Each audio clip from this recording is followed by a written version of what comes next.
एक समय की बात है। एक गांव में तो भाई रहते थे। उनमें से एक बहुत अमीर था जबकि दूसरा गरीब था। एक बार वे दोनों इकट्ठा हुए और आपस में बातचीत करने लगे। हाँ, बेशक जिंदगी बहुत कड़वी है, पर फिर भी बेईमानी की तुलना में ईमानदारी की जिंदगी बसर करना कहीं बेहतर है। वाह वाह वाह वाह, क्या बात कही है। अरे अब दुनिया में ईमानदारी नाम की कोई चीज नहीं रही भाई, सिर्फ बेईमानी ही बेईमानी है। ईमानदारी से तुम्हारा कुछ भी भला नहीं होगा, समझे? अरे नहीं भाई, मैं तो यही समझता हूं कि ईमानदार होना ही बेहतर है। अच्छा, अगर ऐसी बात है तो आओ एक शर्त हो जाए। देखो, हमें जो 3 आदमी सबसे पहले मिलेंगे, हम उनसे यह पूछेंगे कि उनकी इस बारे में क्या राय है। अगर वो कहेंगे कि तुम जो कहते हो वो ठीक है, तो मेरे पास जो कुछ भी है वो सब तुम्हारा हो जाएगा। अगर वो ये कहेंगे कि मैं ठीक कहता हूं, तो जो कुछ तुम्हारे पास है वो सब मैं ले लूंगा। हाँ हाँ हाँ, ठीक है, मंजूर है मुझे, चलो आओ। गरीब भाई राजी हो गया। फिर सड़क पर चल दिए। वे चलते गए और आखिर एक आदमी से उनकी मुलाकात हुई जो उसी रास्ते से लौट रहा था। नमस्ते भले मानस। नमस्ते। सुनो, हम तुमसे कुछ पूछना चाहते हैं।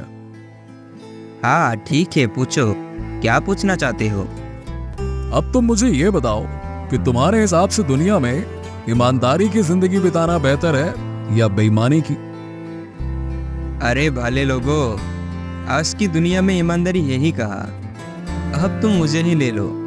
मैंने हर दिन बहुत बहुत देर तक और कड़ी मेहनत से काम किया, मगर कमाया लगभग कुछ भी नहीं। मेरी जरा सी कमाई का कुछ हिस्सा भी मालिक ने हड़प लिया। यह है ईमानदारी का नतीजा। ईमानदारी से बेईमानी कहीं गुना अच्छी है। देखा तुमने क्या कहा था मैंने तुमसे भाई, मेरी बात सही है और तुम्हारी बात गलत। चलो आओ आओ, अभी और चलते हैं आगे, आ जाओ। गरीब भाई को बड़ा दुख हुआ, मगर करता तो क्या, वे आगे चल दिए। वे चलते गए और आखिर उन्हें एक व्यापारी मिला। नमस्ते हुजूर। नमस्ते। दरअसल हम आपसे कुछ पूछना चाहते हैं। अच्छा, क्या पूछना है, पूछो। आप मुझे ये बताइए कि दुनिया में ईमानदारी की जिंदगी बिताना बेहतर है या बेईमानी की? अरे वाह रे भले लोग, ईमानदारी की जिंदगी में क्या रखा है। अब तुम मुझे ही ले लो। अगर मुझे कोई माल बेचना हो तो 100 बार झूठ बोलने की जरूरत पड़ती है, छल कपट करना पड़ता है। ऐसा ना करने का मतलब होगा कुछ भी ना बेच पाना। इतना कहकर वो अपने रास्ते चल दिया।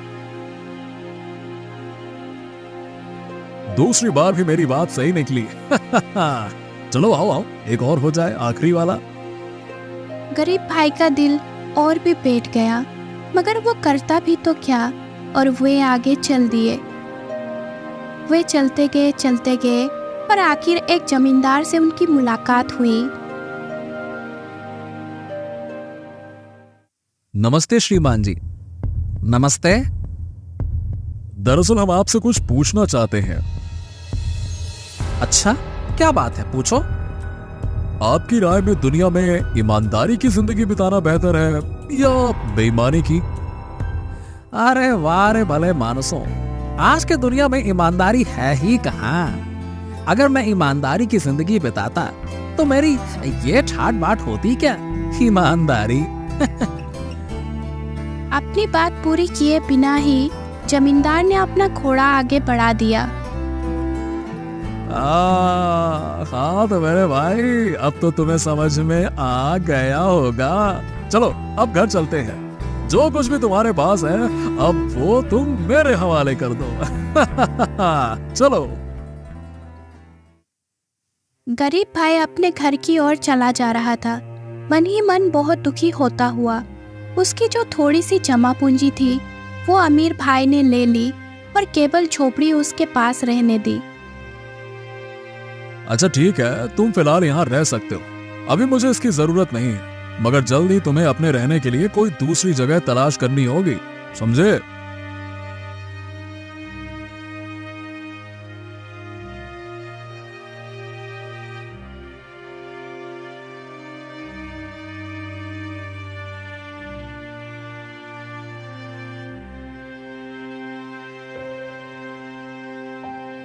गरीब भाई अपने परिवार के साथ उसी झोपड़ी में रहने लगा।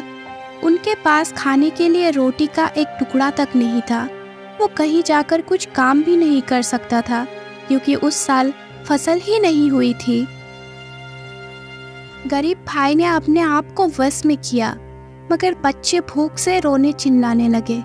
तब गरीब भाई ने एक बोरी ली और आटा मांगने के लिए अपने भाई के पास गया। भाई, दया करके मुझे कुछ आटा या अनाज दे दो।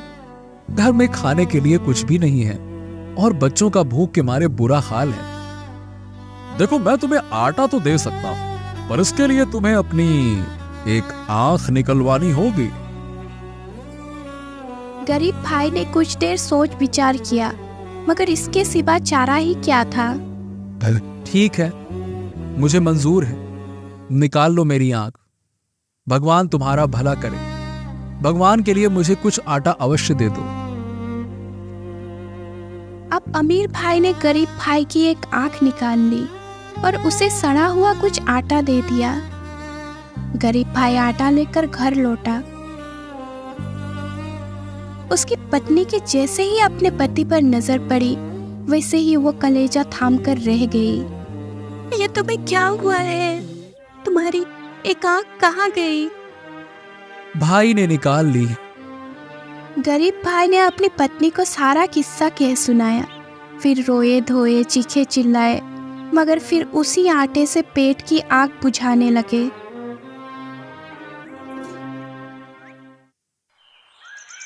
एक सप्ताह और शायद इससे कुछ अधिक समय बीता और वो आटा खत्म हो गया। गरीब भाई ने फिर से बोरी उठाई और अपने भाई के पास पहुंचा। मेरे भाई, मेरे प्यारे भाई, मुझे कुछ आटा और दे दो। जो आटा तुमने कुछ दिन पहले दिया था वो तो खत्म हो गया। अगर दूसरी आंख निकाल कर दोगे तो आटा दे दूंगा। बोलो। मेरे भाई, दोनों आंखें गवाकर मैं इस दुनिया में कैसे रहूंगा? मेरी एक आंख तो तुम पहले ही निकाल चुके हो। जरा रहम करो, कृपा करके अंधा किए बिना ही मुझे कुछ आटा दे दो। ना ना ना ना ना ना, मैं मुफ्त में आटा तो नहीं दूंगा। अगर तुम्हें और आटा चाहिए तो एक आंख और निकाल लेने दो, तभी मैं तुम्हें आटा दूंगा। बोलो। गरीब भाई करता भी तो क्या करता। हाँ ठीक है भाई, निकाल लो। भगवान तुम्हारा भला करे। अब अमीर भाई ने गरीब भाई की दूसरी आंख भी निकाल ली और उसकी बोरी आटे से भी भर दी। गरीब भाई बोरी उठाकर घर की ओर चल दिया। फिर जगह जगह ठोकर खाता, रास्ता टटोलता और एक के बाद एक बार से टकराता बड़ा मुश्किल से आटा लिए हुए घर पहुंचा। उसकी पत्नी ने उसे देखा तो सिर पीट कर रह गई। अरे बदकिस्मत आदमी, आंखों के बिना तुम इस दुनिया में कैसे रहोगे? शायद हमें किसी और जगह से कुछ आटा मिल जाता। मगर अब बेचारी पत्नी ऐसे जोर जोर से रोई कि उसके मुंह से एक शब्द भी ना फूट सका। रो मत पत्नी, दुनिया में मैं अकेला ही अंधा नहीं हूं। मुझ जैसे और भी लोग हैं, वो भी आंखों के बिना काम चला लेते हैं ना, तो हम भी चला लेंगे।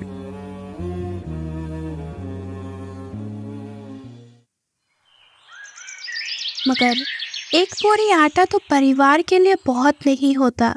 वो जल्दी खत्म हो गया। मैं अब अपने भाई के पास नहीं जाऊंगा। मुझे गांव के बाहर सड़क के किनारे वाले चिनार के पेड़ के नीचे दिन भर के लिए पहुंचा दो। शाम को आकर तुम मुझे घर ले आना। उस रास्ते से बहुत से व्यापारी और घुड़सवार गुजरते हैं। कोई ना कोई मुझे जरूर रोटी का एक आधा टुकड़ा तो दे ही देगा। आंधे की पत्नी उसे वहां ले गई जहां उसने कहा था। वो उसे चिनार के पेड़ के नीचे बिठाकर घर वापस आ गई। अंधा वही बैठा रहा। किसी राहगीर ने उसे 1 पैसा दिया तो किसी ने 2। शाम होने को थी, मगर उसकी पत्नी को आने में देर हो गई। आंधा थक गया था, इसीलिए वो अकेले ही घर की ओर चल दिया। वो गलत दिशा में मुड़ गया और घर पहुंचने के बजाय तथा ये जाने बिना ही कि किधर जा रहा है, आगे ही आगे चलता गया। अचानक उसे अपने सभी ओर वृक्षों की सर की आवाज सुनाई दी। आंधे को यह समझने में देर न लगी कि वो किसी जंगल में पहुंच गया है और उसे यही रात बितानी होगी, मगर इस डर से कि कहीं किसी जंगली जानवर उसे देख ना ले, और वो जैसे तैसे एक झाड़ी के पीछे छुप गया। आधी रात हुई तो अचानक उसी जगह एक वृक्ष के नीचे भूत प्रेत उड़ते हुए आए। उनके सरदार ने पूछना शुरू किया कि वे क्या कुछ करते रहे हैं। मैंने 2 बोरी आटे के लिए एक भाई को अंधा करवा दिया। हाँ, तुमने अच्छा किया, मगर बहुत अच्छा नहीं। पर सरदार, वो कैसे? अरे बुद्धू, वो ऐसे कि जब ये अंधा इस वृक्ष के नीचे पड़ी हुई ओस की बूंदों को अपने आंखों पर मलेगा, वैसे ही उसकी आंखों की रोशनी लौट आएगी। मगर ये तो ना किसी ने सुना है और ना कोई जानता है, इसीलिए वो अंधा ही रहेगा। अब तुम बताओ, तुमने क्या काम किया? मैंने एक गांव का सारा पानी सुखा दिया है सरदार। वहां पानी की एक बूंद तक नहीं रही, इसीलिए वहां के लोगों को 40 कोस दूर से पानी लाना पड़ता है और बहुत से लोग रास्ते में ही ढेर हो जाते हैं। तुमने तो ये अच्छा काम किया, मगर बहुत अच्छा नहीं। पर वो कैसे सरदार? वो ऐसे कि उस गांव के बीचों बीच एक बड़ा सा पेड़ है। उस पेड़ के नीचे एक पत्थर रखा हुआ है। अगर उस पत्थर को हटा दिया जाए तो वहां से सभी की जरूरतें पूरी करने के लिए पर्याप्त पानी मिल सकता है। लेकिन ना तो किसी ने यह सुना है और ना ही कोई जानता है, इसीलिए पानी पत्थर के नीचे ही छिपा रहेगा।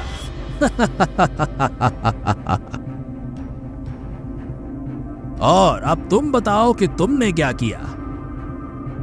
सरदार, मैंने एक राज्य के राजा के इकलौते बेटे को गूंगा कर दिया। हकीम वैद्यों से भी कुछ ना हुआ। हाँ, तुमने अच्छा किया, मगर बहुत अच्छा नहीं। वो कैसे सरदार? वो ऐसे कि अगर उस गांव के पत्थर के नीचे वाले पानी को पिला दिया जाए तो वो ठीक हो जाएगा, मगर ना ये किसी ने सुना है और ना कोई जानता है, इसीलिए वो गूंगा ही रहेगा।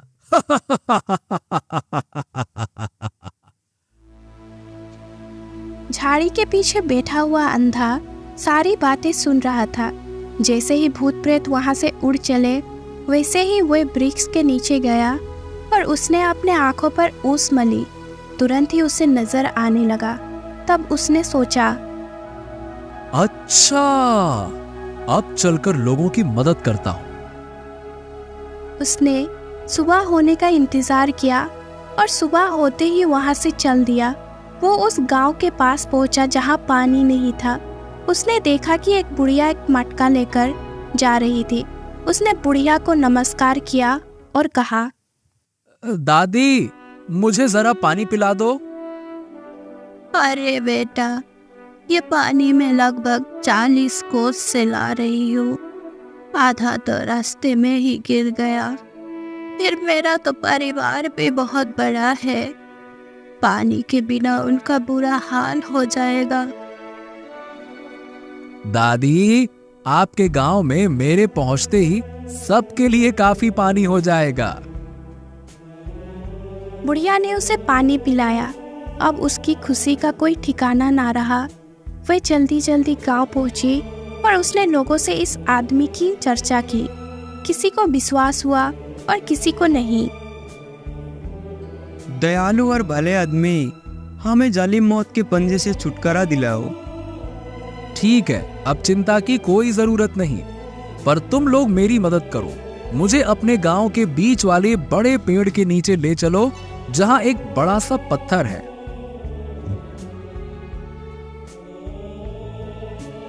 सबने मिलकर उस पेड़ के नीचे गए। सब लोग मिलकर उस पत्थर को हटाया।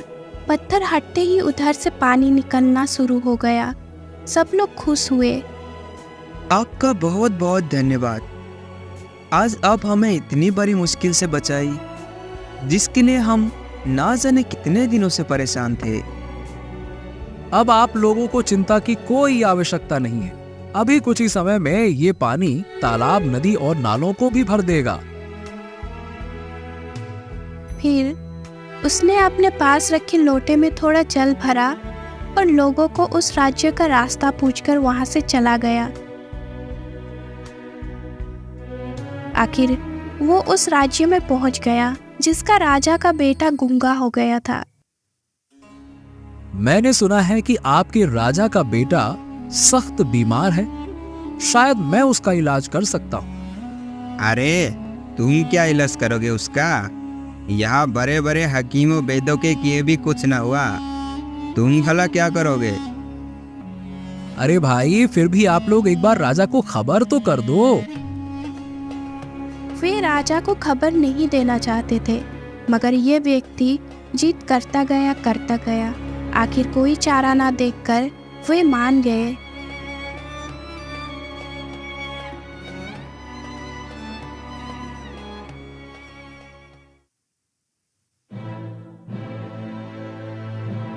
तुम मेरे बेटे का इलाज कैसे कर सकते हो? बोलो। हाँ महाराज, मैं ये कर सकता हूँ। ठीक है, अगर तुम उसे भला चंगा कर दोगे तो मैं तुम्हें मुंह मांगा इनाम दूंगा। फिर उसे राजकुमार के कमरे में पहुंचाया गया।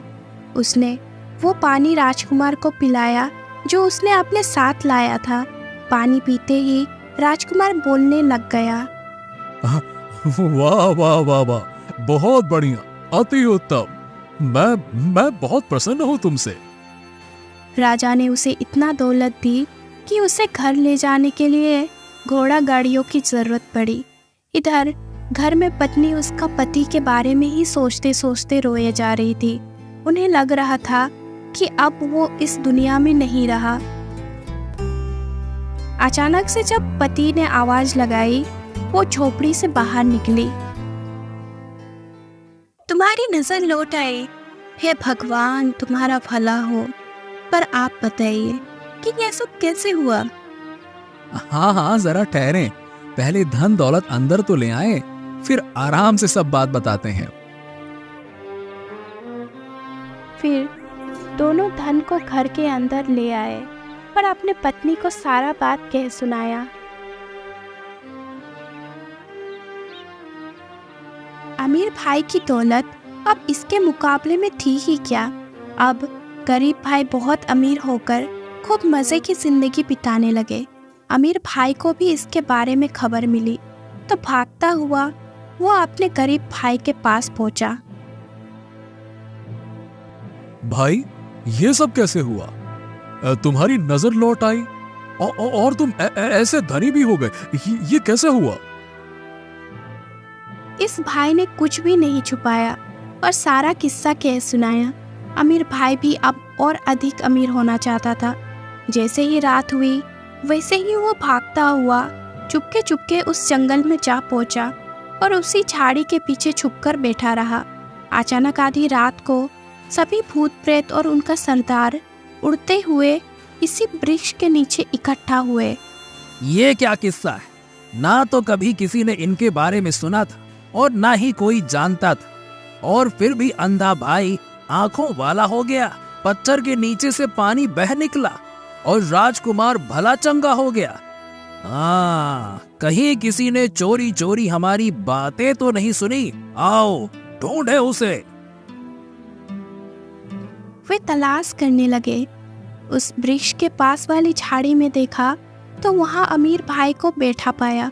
उन्होंने उसे पकड़ा और उसकी बहुत पिटाई की। बेचारा अमीर भाई किसी तरह अपने घर वापस पहुंचा। अब अमीर भाई को काफ़ी पछतावा हुआ कि उसने अपने गरीब भाई के साथ कितना बुरा व्यवहार किया था।